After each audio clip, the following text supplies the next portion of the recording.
sama rasa, sama rata. Sahadat! Jalan yang kau tempuh itu sesat. Apakah dengan kopiah yang kau gunakan, dengan mudah kau memberi cap sesat? Hai semua, selamat datang kembali. Kali ini bakal bawain alur cerita film yang berjudul Malam Para Jahanam. Dendamku pada para kiai telah mendarah daging. Aku dan keturunanku hancurkan kau dan seluruh pengikutmu. Lihat kami.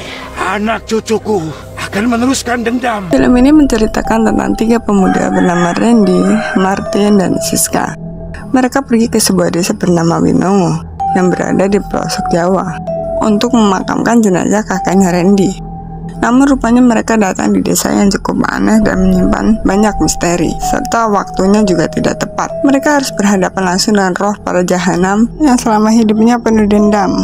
Film dibuka dengan cuplikan kelas balik pada tahun 1965, di mana Pak Lurah mati dibunuh secara tragis. Kematian Pak Lurah menimbulkan kecurigaan buat dua belah kelompok yang saling berseteru. Kemudian datang bola api yang dilempar oleh orang tak dikenal hingga mengakibatkan kebakaran serta memperkeruh keadaan. Film masuk ke tahun 2023, di mana seorang kakek terbujur kaku meninggal dunia. Sebelum mati, sang kakek memberi surat wasiat kepada cucu satu-satunya yang bernama Randy. Dalam surat wasiat itu, sang kakek berpesan, jika ia meninggal, ia ingin dikebumikan di desa Winongo. Randy ditemani oleh sahabatnya Martin dan Siska pergi ke desa Winongo, menumpangi sebuah ambulan yang dikemudikan oleh Pak Tarja. Sesampainya di desa Winongo, keanehan para warga desa situ sudah tercium. Mereka memasang sesaji dan memadamkan lampu hingga desa sangat gelap.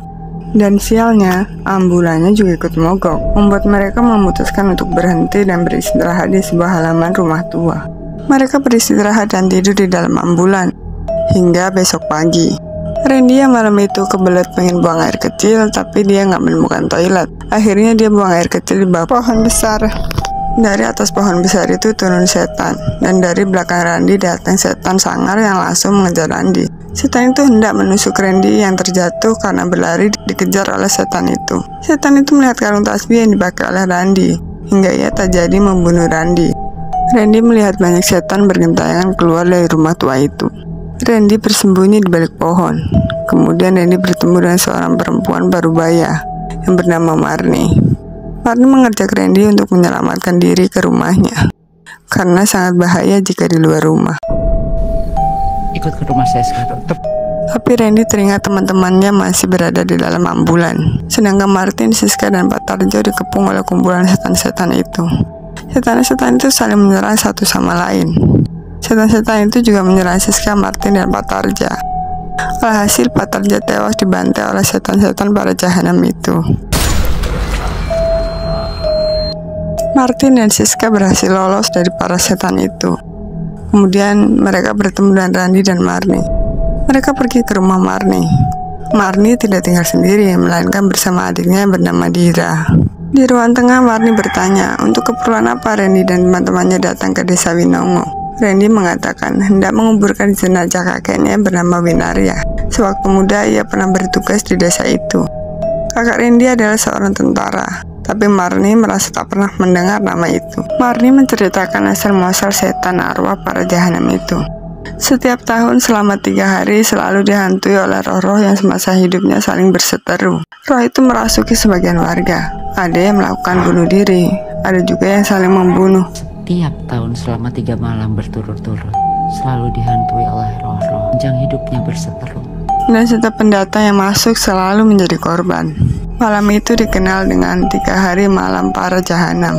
Asal muasal roh para jahanam itu berawal dari 2 sahabat bernama Malik dan Bahtiar. Mereka tumbuh di desa ini. Saat tumbuh besar, Bahtiar bersekolah ke kota, dan Malik menempuh pendidikan agama di pesantren. Setelah mereka selesai sekolah dan kembali ke desa, mereka membawa perubahan besar di desa ini, yang perlahan membawa mereka ke petaka para jahanam.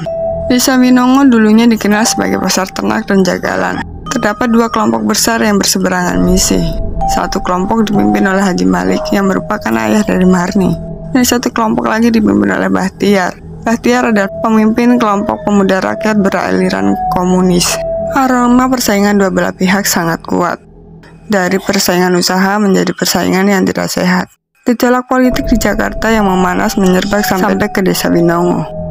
Bahtiar yang berpaham komunis menyiapkan pendukungnya untuk melakukan aksi nyata membakar semangat mereka. Bahtiar dan pendukungnya memiliki moto sama rata sama rasa untuk seluruh rakyat Indonesia. Negara yang kaya ini hadir untuk rakyat, sama rasa, sama rata.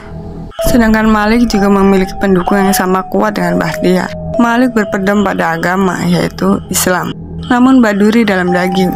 Di dalam kelompok-kelompok mereka disusupi oleh oknum-oknum yang saling hasut di dua kelompok. Kalian itu seperti imajinasi. Sahadat! Yang memperkeruh keadaan, membuat desa itu semakin memanas. Terjadi pembunuhan di mana-mana. Mereka seperti tak terkendali, hingga Pak Lurah ditemukan terbunuh dengan kondisi terbacok mengenaskan dan tidak diketahui siapa pelakunya. Kejadian ini membuat kedua belah pihak saling mencurigai dan menuduh. Jalan yang kau tempuh itu sesat.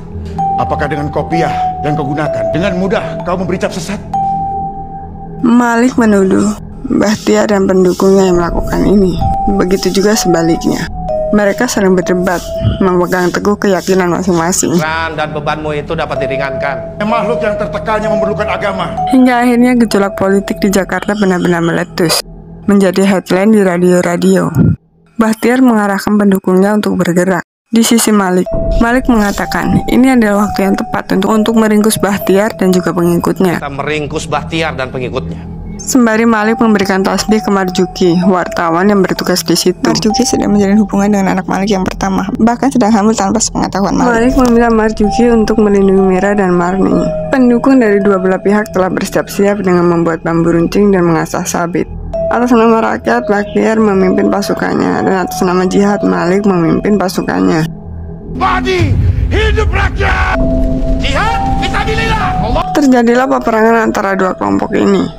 Di tengah-tengah panasnya keadaan di Desa Winongo, Marni dan warga pergi mengungsi ke tempat yang aman. Tapi Marni terpisah dari sang kakak. Peperangan sengit antar dua kelompok tak dapat dihindari. Mereka saling membunuh satu sama lain. Peperangan itu dilakukan di tempat jaga sapi yang menjadi lautan darah dan mayat. Bahtiar dan Malik saling serang dengan parangnya masing-masing. Mayat-mayat berserakan, termasuk mayat Malik dan Bahtiar. Malik dan Bahtiar tewas dalam peperangan itu.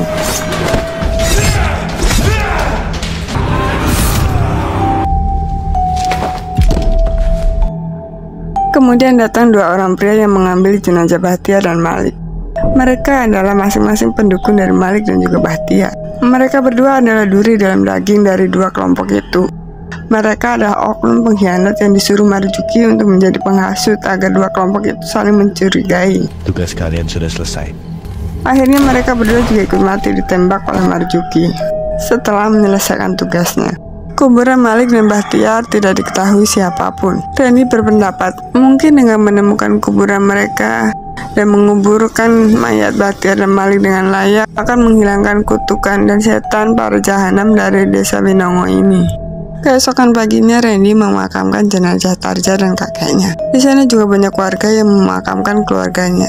Mereka mati karena dibantai oleh roh setan para jahanam saat malam para jahanam tadi malam. Randy, Siska, dan Martin harus tinggal di Winongo untuk 2 hari ke depan agar terselamatkan dari roh-roh jahat itu. Sore hari hingga menjelang malam, Dira, Randy, Siska, dan Martin pergi ke tempat jagal di mana peristiwa kelam itu terjadi untuk mencari kuburan Malik dan juga Bahtiar. Marni membekali mereka dengan beberapa sesaji. Dira membuat lingkaran dari garam dan beras merah putih untuk melindungi mereka dari roh-roh jahat para jahanam itu. Mereka berempat duduk bertolak punggung dalam kondisi tertidur. Siska yang tertidur tanpa sadar kakinya menjulur keluar lingkaran dan dengan mudah ditarik oleh roh-roh jahat itu. Siska terbangun teriak, kemudian Martin, Randy, dan Dira terbangun. Namun di luar sudah berkumpul para roh jahanam itu. Mereka harus melawan roh-roh jahanam itu untuk menolong Siska. Lagi-lagi roh jahanam ini tak jadi membunuh Randy seketika melihat tasbih yang Randy pakai. Akhirnya Siska dan Martin tewas malam itu. Keesokan harinya, Randy membuka kotak yang diberikan oleh almarhum sang kakek. Almarhum kakaknya berpesan untuk memberikan kotak itu ke Amarnia Desa Winongo. Kemudian Marni melihat foto yang ada di dalam kotak itu. Randy menjelaskan siapa saja dalam foto itu. Marni mengenalinya. Itu adalah foto keluarganya. Marni mengatakan, 2 tahun lalu ada keluarga yang datang ke Desa Winongo untuk menguburkan neneknya, sekaligus mencari silsilah keluarganya. Namun mereka datang saat 3 hari malam para jahanam. Mereka semua tewas, menjadi korban para roh jahat itu. Dan mereka adalah keluarga daripada Randy, ibu dan bapak Randy. Selama ini Randy tak pernah tahu di mana keberadaan ibu dan bapaknya. Amarnia adalah nama kecil daripada Marni. Dan kakak Randy di kampung itu dikenal sebagai Marjuki, wartawan sebuah majalah dari Jakarta.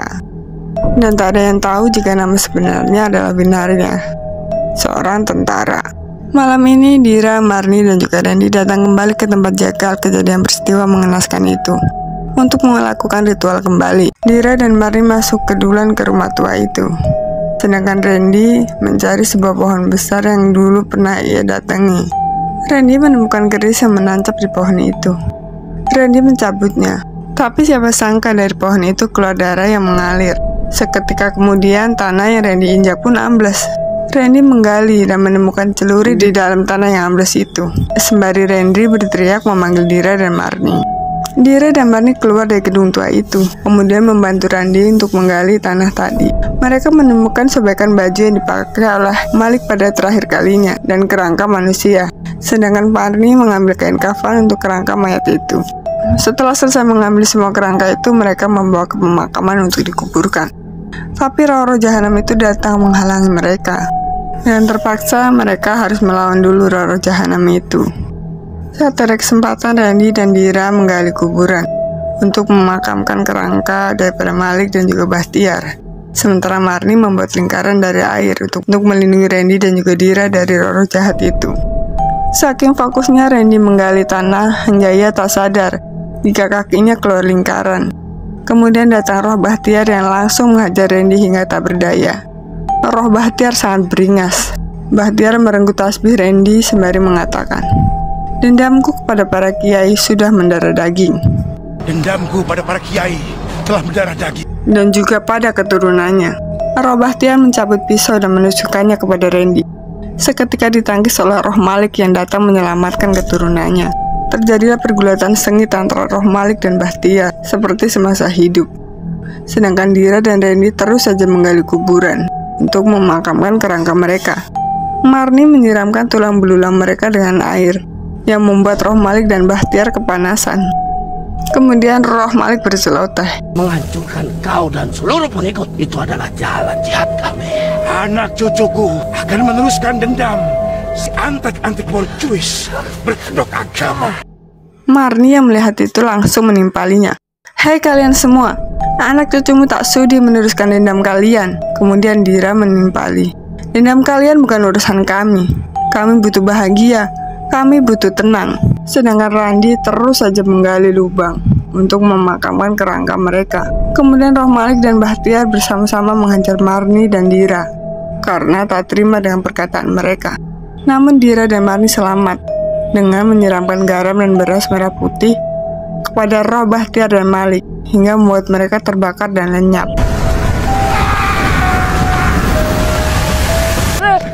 Kita selamat. Akhirnya semuanya selesai. Randy, Dira, dan juga Marni selamat. Waktunya Randy kembali ke Jakarta untuk memberitahu keluarga Martin, Siska, dan Pak Tarja. Di kesempatan itu Randy juga mengungkapkan rasa cintanya kepada Dira yang tumbuh belakangan ini. Randy membawa Dira pulang ke Jakarta. Di perjalanan pulang baru diketahui jika Dira adalah anak Bahtiar dan Marni atau Amarnia adalah anak Malik yang telah meninggal dunia. Jadi selama ini Randy bersama dengan arwah Dira dan Marni. Sedangkan rumah yang mereka tinggali adalah rumah tua yang tak berpenghuni yang sudah mau roboh.